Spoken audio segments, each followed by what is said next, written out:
All right. Hello and welcome back. This is Colin Keeley here, And I'm Brent Sanders. and we are two guys buying and building wonderful internet companies. Yeah, and we haven't recorded in a while, so we want to kind of give a recap as to what's been going on with us, what's been going on, in the world of I guess we want to call it indie acquisitions. Recently, I came down to Austin from Cleveland and visited Colin, which was a blast. I got to say, your neighborhood's is really cool, and just in general, Austin seems like a great place to raise a family. Yeah, we've had the weirdest visitor experiences. So my dad came in the winter and it was like 17 degrees when he flew out. So he walked away thinking Austin's like the coldest place ever. And then you came, you walk through the neighborhood. It's really nice normally. And then, we had this, axe murder on the loose on the street and we had Yeah, the that was cops come. intense. That was kind of crazy. So, do we want to tell that story? I Yeah, guess it's they it's notable. They still haven't caught the guy, to my knowledge, which is wild. I've learned a lot more about the police since then. Yeah, yeah, and it's funny. We're just hanging out on your back deck, which is I found that's like your office. That's what you do. Which it's like great. It's perfect weather, fresh air, sunshine, sunlight, all that stuff. And you know, you heard it. I heard like a booming. I knew there was a job site or something going on across the street, so I didn't really think twice. But you were watching. I guess you saw this guy was breaking into a car. Yeah, so we were hanging out on the back porch and we heard a big crash, like around the side. And so I just walked around the side of the house. And this guy was throwing a huge rock at a work guy's pickup truck. And I yelled at him and he stopped and he kept walking away. And then he came right back and he threw it like 10 more times, tried to break through this Yeah, window. And eventually it shattered, which, kudos to, I guess, like Ford pickup truck windows. I was shocked how long that thing lasted. But yeah, then he broke in the car and he was like, I guess, trying to steal it or something. He was in there for a long time rummaging around. And we called 911 and eventually he got out of the car with like a probably 8-inch knife. And yeah, then I said that on 911 and eventually they're like, oh, okay, we'll actually send someone now, I think was yeah. the response from their end. Cause I don't think they cared about someone breaking into a car. But then Property damage is not quite on their we're gonna send cars, but yeah, once you said he had a weapon and he was like gorked out, he was not responding. He's not responding to you, but he also just looked, glazed out, kind of cracked out. And he definitely. So the guys in the job site came out and they like pinned him in, right? Like before he got out of the car, they like pinned. They had another truck and they kind of pinned it in. They got kind of freaked out from that. They weren't really like, they were like, this guy is like he's not here. Like he's not responding. He's not like a normal person. yeah. And so this guy eventually got out of the car, walked down the block. I think he's bleeding. So there's like blood all over the truck and broke into a house. And then a like hysterical girl came running out of the house. And eventually it was like 20 to 25 minutes later, the cops showed up in force. They had like 10 Hmm. vehicles and like the whole SWAT gear set up and huge guns.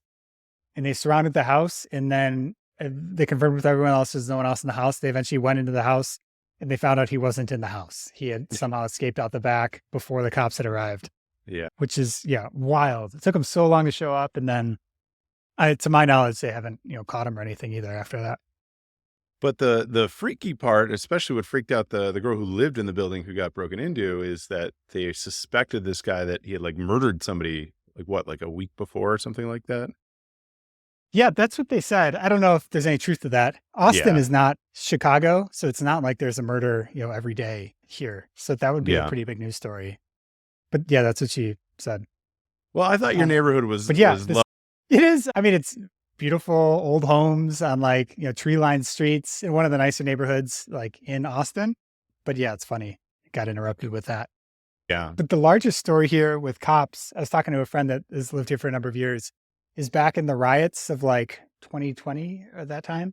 They defunded the police. Okay. And so they cut the budget back dramatically. It was like a third or more. And they fired a bunch of cops. Maybe it was 2/3. It's something absurd. And then that got overturned just a year later. But that made this like enormous hole in the police workforce because I they got see. rid of so many people. And now it's like, I don't know, a decade long backlog of like staffing issues to Hmm. try to get staffed up again. So apparently if you call 911, like unless, you've just been shot, it doesn't seem like you're going to get anyone that soon. Yeah, I just figured everyone had a gun in Texas, but I guess not always the case in Austin. I always thought it was like the most dangerous place to be a criminal. That was just my recollections. They're just cowboys with guns being carried at all times. But I mean, and by the way, like I'm not advocating you should have shot this guy or we should have shot this guy. I mean, unless he was like coming for you, but like at the end of the day, the knife was gnarly. That for sure was like, okay, I'm not going over there. Like it's a car. And yeah, I don't think anybody needs to be shot over breaking into a car. That being said, he was whacked out. But hey, the food, I got to say the best thing about Austin. So on your recommendation, even on the way out at the airport, I got some breakfast tacos at, what was it? Taco Deli? Was that it? Taco Bell is, yeah, fantastic airport food. Oh my God. Like airport food, everything I ate was phenomenal. The barbecue that was a great culinary trip. I could easily gain 20 pounds moving to Austin. It's dangerous. Yeah. It's warm here though, so you can't wear very many clothes, and then that keeps you in shape. Right. Right. Yeah. So, I mean, it was a great trip. It was good it does seem like there's a much more vibrant investor community for what we do versus Chicago, I would say. Like, at least my experience with it. I mean, it's funny. We kind of got into this both as we both left Chicago, like COVID was going on. And, there's a bit of a gap, I guess, in our networking abilities during COVID, but we were able to meet with some cool people. And, there just seems to be a little bit more of a community, definitely a larger tech community for sure. Yeah, it's been super fun. This is a big entrepreneurial community that I get to meet up with periodically. But yeah, eventful trip for you. I'll have you back, I'm sure. What else did you want to cover here? Let's talk about Jules. So this is something that when I catch up with people, they're like, hey, how are things going? How's Vern going? What's this Jules thing that you guys are working on? I'm like, I don't really work on it. It's more Colin's thing. So yeah, I figured that would be a good topic to introduce to our audience. Yeah. So Jules is a Latin American recruiting and staffing firm that I launched. I don't know if I ever told you this story before, but I wanted to do this back when we were at Builders, and I actually launched it as like a type form. And I got, I think, like 3 clients that signed up from it. And I talked to our GP, Paul, about it. And he's like, oh, you got all these people issues. There's so much competition. Like, I don't really like that idea. And I was like, okay, maybe I shouldn't do it. And I just refunded people and I shut it down. And that was like, 3 years ago. And then, or maybe it was more than 3 years ago at this point. But then COVID hit and all of these like outsourcing agencies rocketed upwards. So I've been noodling on this idea and I was basically led astray. But so yeah, I returned to it. It's going great. So I don't really, or really have never worked on it more than like a few hours a week. So I set up the landing page on Webflow. I had some recruiters, which I had used for recruiting for other things. Because our background is like, we were using the other agencies and it was costing us a fortune. And I was like, at some point, we should just like launch our own one of these. And so I returned to it, hired a recruiter, got some clients, and then it was kind of off to the races. And so they were fulfilling. And then I took a number of sales meetings, hired a great sales guy who like basically runs everything now. And he collaborates with the recruiters and he is an assistant and he's like my assistant. And so, yeah, it's just been scaling up. It's, it's going great and growing quickly. Cool. What's the typical, is it salespeople mostly? What's the typical hire that you're placing? The most common are like SDRs, so sales folks. And they're like 1,000 to 1,500 a month. They're really, really good. And then I'd say virtual assistants or marketing assistants are probably next most popular. Sure. And then after that is like graphic designers and bookkeepers are up there. And more recently, we started getting way more technical roles. So like full stack developers, Shopify developers, and we're bringing on a recruiter just to like focus on that, especially. Cool. I mean, in terms of like where this fits in your plate, like it sounds like it's largely managed by the person who's running it. I mean, how involved are you? Not terribly. Yeah, at this point, it's more like working on the business periodically. Like if I ever get asked to do anything, I just try to shuffle it to the next person. Someone had this phrase of like, every one of your employees has the ability to throw a monkey on your back. And as long as you take things, like you have a bunch of monkeys on your back. And so anytime they try to throw something to you, you're supposed to throw the monkey back to them or like throw it to someone else. So you're never holding any monkeys. Got it. Okay. I mean, it's kind of begs the question, what, well, I mean, you promote it though, like there's work that you do there, right? Like that, I guess, if you were this entrepreneurial person that's sort of running it, what's stopping him from just launching his own enterprise, right? There is some connection maybe that you have to an audience or like a US based audience that, drives that. Yeah. So that's the the biggest part for sure. I just kind of skipped over getting customers and how it grew so Yeah. quickly. It's 100% that I've, for years have written online and have this huge like email newsletter base. And all I did was I have a bunch of automations already. So if you sign up, you get like a bunch of emails for different email courses or different, things around different topics. And so all I did was inserted Jules there, like Mhm. periodically, almost like a sponsor, like I'm sponsoring my own newsletter. Sure. And so out the gates, it was the majority were friends. And then it was like just friends and followers. And now it's starting to get into referrals. Great. So yeah, 100%. It's like a complete unfair advantage to have thousands of people that are small business owners following you Hmm. Cool. Well, and that's trusting me. exciting. Right. So it's like the Yeah. trust is built up over years. And that's exciting. I mean, it is, I know you've always had an interest in this like remote worker sort of VA, and we've definitely like progressed and leveled up our skills around hiring and retaining. I mean, I think we have probably the longest stretch now of not VAs, but just like remote workers all over the world. And I think back to when we started this podcast, we started talking about this, like, hey, we're interested in trying it. And I think we cycled through, I'd like to think probably 4 to 5 roles. Now that I think about it, 4 to 5 different people in the same role. I mean to say over the years, but over the last 2 years, really, I don't really know what the main change was other than, us kind of understanding what the environment was like and screening better, but really like retention has gotten significantly better. Yeah. I'd say we have a lot more processes in place. I think we've both been reading more books like Scaling People and EOS on kind of these topics. Hmm. What do you think we're doing differently that, it seems like all our employees are rather happy with us? I think we're paying a little bit more, not like a lot more, but at least for like the Filipino and South American roles, I think we pay a little bit more than like markets. So we do get access to a little bit better candidates. I think experienced people that we've done reference checks on, that's another thing. Like I think our current roster, it's everybody who came highly recommended or had, prior role. And then, yeah, I guess the Reddit, I mean, I do a fair amount of time. I spend a little bit of time. I wouldn't say a fair amount of time. I do a one-on-one with everybody every month. Right. And that has certainly helped. I wasn't doing that before just because it was kind of weird, but I think all of those factors kind of, as well as expectations, have been set a little bit better. I think we've been a little bit more verbose of like what's acceptable, what's not. Yeah, I don't know. It's hard as I think about it now. I think it's a blend of a whole bunch of stuff, and it's giving people, if I had to boil it down, probably giving people more ownership of like, over time, getting them up to speed, and then saying, hey, you are in charge of this metric and own it. Like you are the only one in charge of it, and that's definitely seen the best results in my mind. Yeah. I think we've got a lot better at it. You could probably put the pillars out there of like what we're doing, but I think we, we do the ownership. That's a big thing. I think the work is interesting.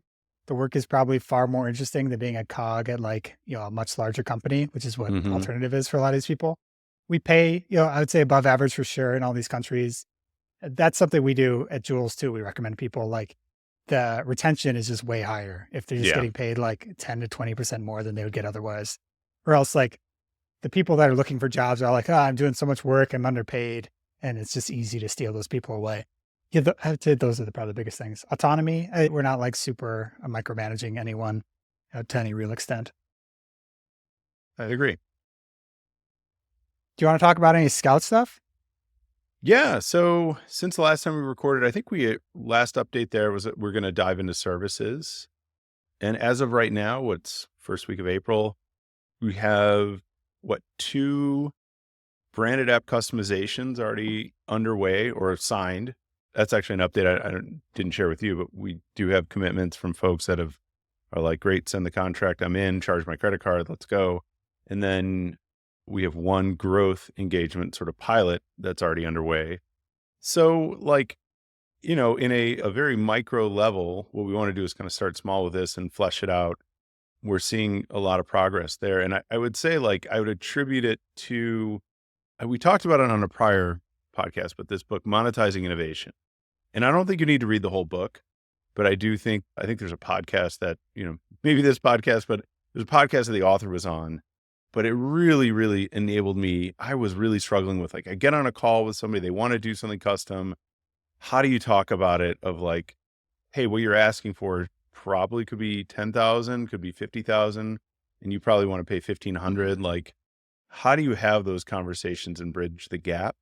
Because there is an element to all of the, at least on the tech side, the engagements where I'm like, okay, we're going to build some stuff to support this, but really you're getting like a custom thing and like who pays for what and how.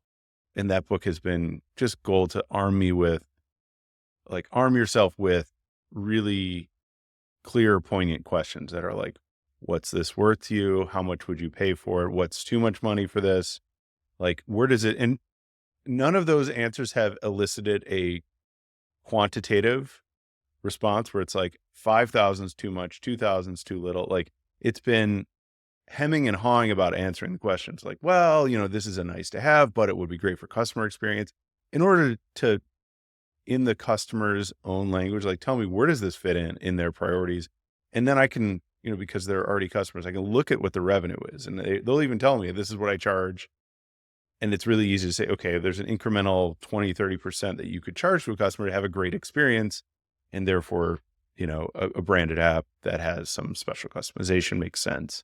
So I think monetizing innovation, if you haven't read it and you're in this world where you have a SaaS product and you're thinking about productizing some services, definitely read it, or at least listen to the podcast or skim it. I'm not sure which one's best, but yeah, I don't think I actually finished the book because it's a lot of case studies, but the core of it was great. So the first half is definitely worth reading. Yeah, it's funny. You didn't get quantifiable answers. I got very specific answers to these questions, which I really? think are gold. Yeah. What do you think is an acceptable price? What do you think is an expensive price? What's a prohibitively expensive price? Yeah. And then, would you buy this at, this price? Something specific? Yeah. In my customer calls, maybe I'm a more blunt, question asker. I just let them sit in it until they give me an answer. But yeah, I got real numbers, and that's how we, arrived at the price effectively for our first engagement. Great.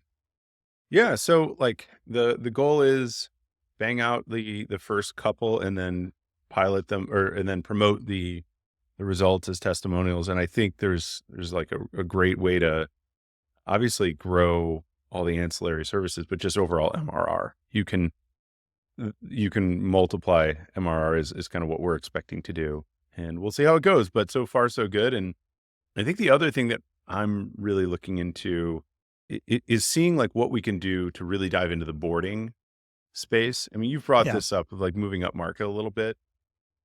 Specifically, like, Borders have a lease. Borders have generally larger businesses, and there are some venture players that are just getting into the space. There was a company called Goose you raised to me that raised about, Mhm. I think, 8 million in their most recent round or in total.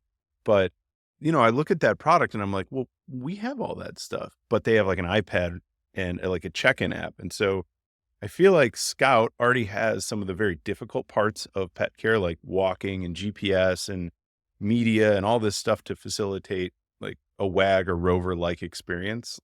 And we can kind of take a step sideways to support boarding. So I've kind of started prototyping a couple of things. We really don't need to go crazy to support these things. And I think one of the things that would be worth doing, and I don't know if it's whether this is like something we pilot or we find a design partner similar to what Monetizing Innovation recommends, but building an iPad app that has a point of sale integration. Like, I feel like that's a very simple thing to turn something that's like just an app into something that like you can mount at a front desk at a boarding office or a boarding facility. And all of a sudden you have, a whole different channel or whole different segment.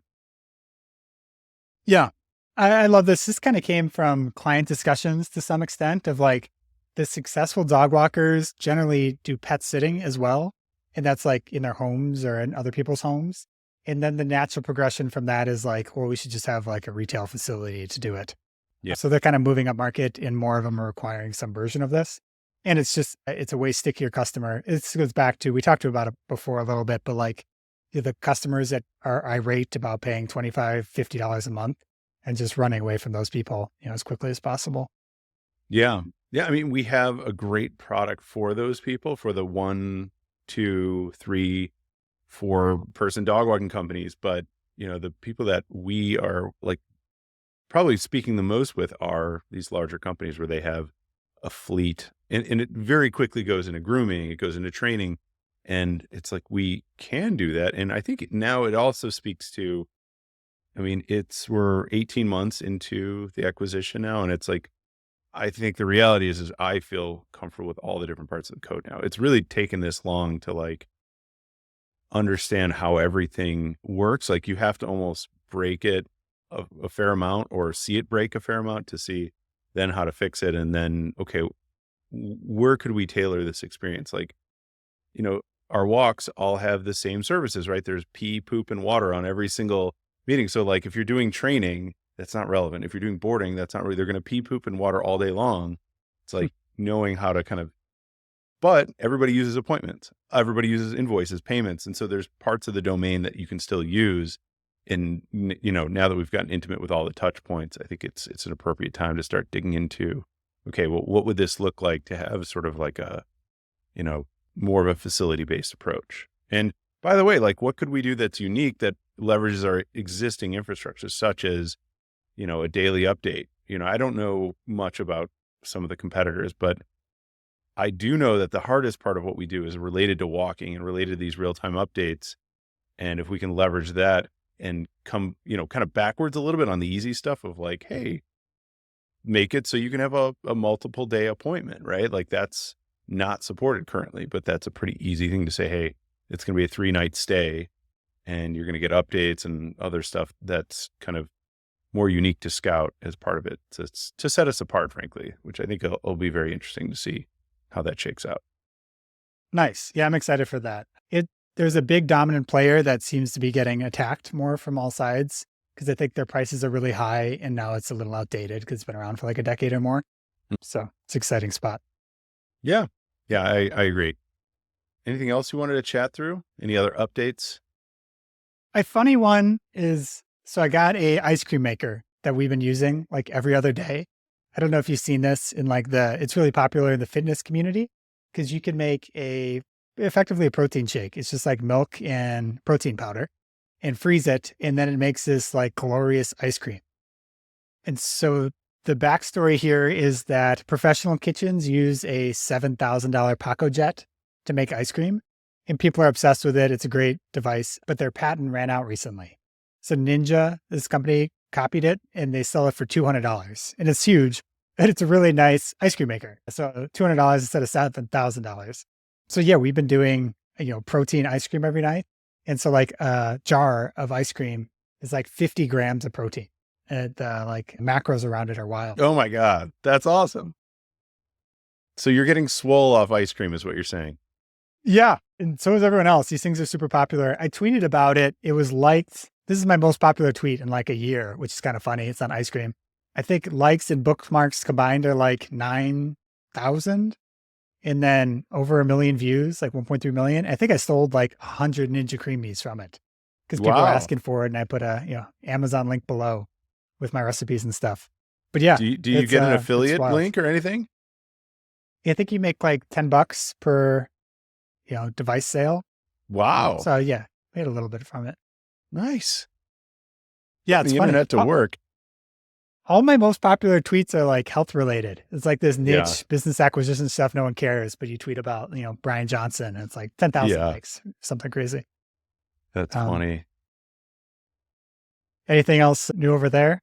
I could tell you, so I was basically initiated into one of the coolest things in Cleveland. And I don't know if I'm able to speak about it publicly per se, but there's this spot in Cleveland that's essentially like an old world, like European bathhouse, essentially a Russian bath, like a banya.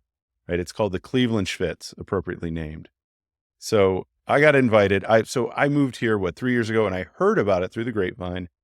And if you look it up on Google, it says it's closed, it's not open, but you hear rumblings from people that have been, and they tell you, it's an old world, exactly like giant sauna, cold plunge. I finally got invited. A friend texted me last week, and they're like, "Hey, do you want to go to the Schwitz?" Immediately respond, yes. There was a whole bunch of other information, but I was just like, yeah, I'm there. I don't care when. I'll make time for it. So the Schwitz is in a pretty rough neighborhood in Cleveland. You turn down sort of an alleyway, and there's just like no markings, no signs, no nothing. You pull in, and there's like a parking lot that's, there's an attendant there, and you park your car, walk in. You got to schmear the guy, which begins, it's a cash only thing. You schmear the guy, give him, $20 to watch the car. You go into this building. It looks just like completely dilapidated. You open the door. It kind of smells like a bowling alley, like the tinge of tobacco smoke a little bit. You walk up, and essentially you have to give someone's name. So I came to find out all you have to do is you have to go there and get the name of the guy who runs it. And so it's a seasonal business. It's not open in the summer, and it's kind of like a speakeasy vibe, right? So you text them, maybe they have an opening, maybe not, you make a reservation. So you fork over some cash. He takes your order for your steak, which I wasn't really aware of. What do you want on your steak? I just said everything. That's my style, medium rare. Go get changed, go downstairs, and they have the biggest sauna I've ever been in, right? And so it's a huge, but, for people that have been to more of like public bath, this is probably, not all that huge, but 6-level benches that go up. And at the highest level of the sauna, it's like 220 degrees. It's basically a room where it's split down the middle. One side of the room is the oven, essentially, which they filled with rocks, just mass. And it seems like they turn on the oven before they open, and then it's off for the rest of the day. And the heat is just in there with the rocks.